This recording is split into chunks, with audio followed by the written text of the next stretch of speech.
இதே டிசைன்ல இன்னொரு கலர் இருக்குல்ல, அதை எடுங்க. மேல அந்த கிரீன்,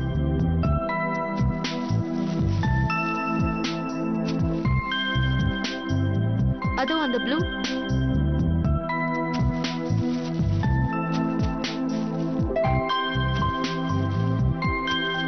அந்த அந்த டிசைன், அந்த ஒயிட்.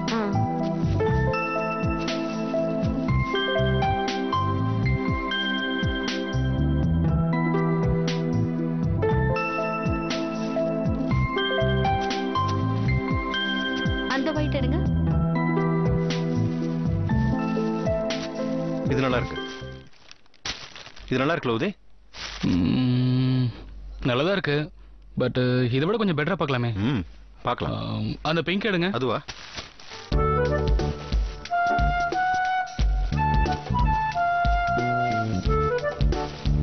இது எப்படி இருக்கு அங்கிள்? இதுக்கு பொருத்தமா இருக்கும்னு நினைக்கிறேன். நல்லதா இருக்கு. நல்லா இருக்கு. எனக்காக சொல்றீங்களா இல்ல உண்மையாவே சொல்றீங்களா? உங்களுக்காகலாம் சொல்லல, உண்மையிலே நல்லா இருக்கு. தேங்க்ஸ். இந்துக்கு இதை விட பெட்டரா ஒரு ட்ரெஸ் எடுக்கவே முடியாது. நைஸ். Thank you. இத பேக் இத பண்ணுங்க. பேக் பண்ணிடுங்க. Okay madam.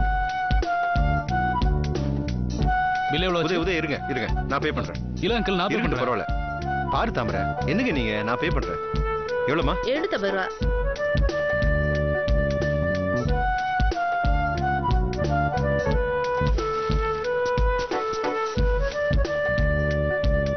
ஏன் அங்கிள்? பரவாயில்ல உதய். தேங்க்யூ. Welcome sir. போலாமா?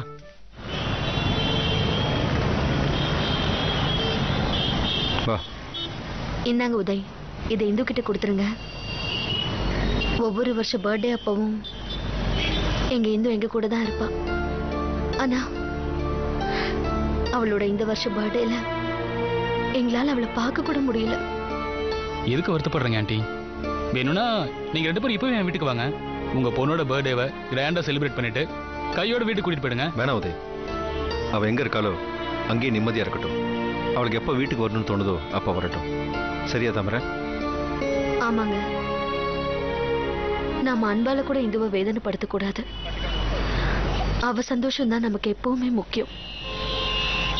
சரிங்க அங்கிள். ஓகே உதய், நான் கிளம்புறேன். போயிட்டு வாங்க. அப்பாவும் அம்மாவும் எல்லாம் ஏற்பாடு பண்ணிட்டு வெயிட் பண்ணிட்டு இருப்பாங்க. நான் கிளம்புறேன். வரேன் ஆண்டி. வாங்க.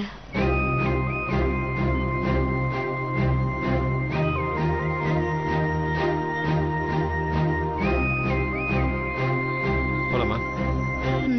வா.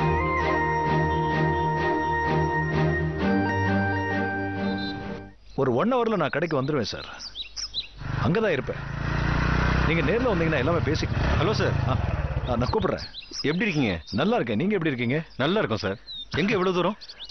கஸ்டமர் ஒருத்தர் இதே தெருவுல இருக்காரு. பார்த்துட்டு அப்படியே கடைக்கு கிளம்பிட்டு இருக்கேன். ஓ, எங்க வீடு இங்கதான் இருக்கேன்னு தெரிஞ்சும் எங்களை பார்த்துட்டு போலான்னு தோணலையா? அப்படிலாம் ஒண்ணும் இல்லைங்க, ஒரு அர்ஜென்ட்டான ஒர்க். இன்னொரு நாள் கண்டிப்பா வரேன் சார். அப்படிலாம் சொல்லி எஸ்கேப் ஆக முடியாது. வாங்க போலாம். வாங்க. வாங்க சார். சரி.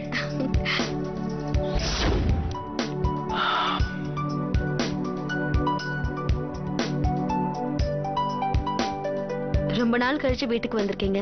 என்ன சாப்பிடுறீங்க? இப்பதான் கஸ்டமர் வீட்டுல சாப்பிட்டு வந்தேன். எதுவும் வேண்டாம். தாமரை நல்லாவே சமையல் பண்ணுவா. நீங்க இருந்து சாப்பிட்டு போங்க சார். தெரியும் சார். எப்படி?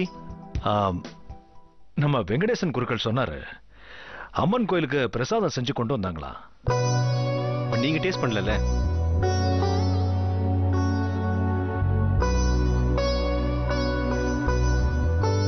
இன்னும் கொஞ்சம் சாதம் போடட்டுமா? போதும்க்கா. சரி, ஓகே.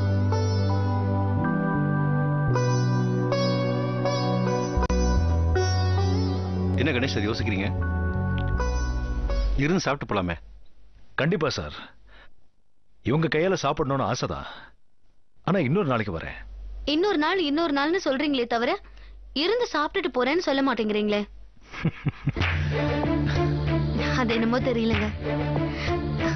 நாங்க 2 பேரும் உங்க வீட்டுக்கு வரும்போதே கேட்கணும்னு நினைச்சேன். ஆனா கேட்க முடியாம போயிடுச்சு. என்ன கேட்கணும்னு நினைச்சீங்களோ இப்ப கேளுங்க. உங்க முகத்தை பாக்குறப்போ ஏதோ நல்ல பழகின முகம் மாதிரியே தெரியுது. நீங்க பிறந்து வளர்ந்ததெல்லாம் கும்பகோணமா இல்ல சென்னையா? ஏன் கேக்குறீங்க?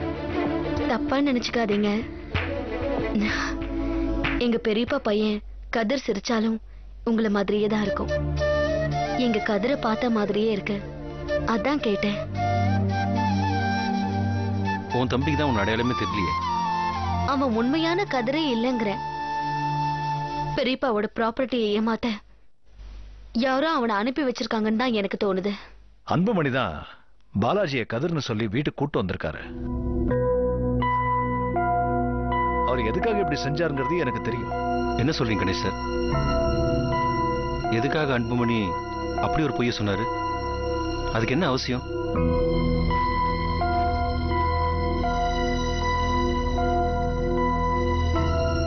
உங்க வீட்டில இருந்து இதை பேசுறது தப்பு. ஆனா இதெல்லாம் சொல்லாம இருக்கிறதும் தப்புன்னு தோணுது. உங்களுக்கு என்ன சொல்லணும்னு தோணுதோ நீங்க தைரியமா சொல்லுங்க. உங்களுக்கு சொல்ல விருப்பம் இல்லைன்னா நான் உங்களை வற்புறுத்தல. இல்ல சார், இதுக்கெல்லாம் காரணம் தாமரையோட அப்பா தான்.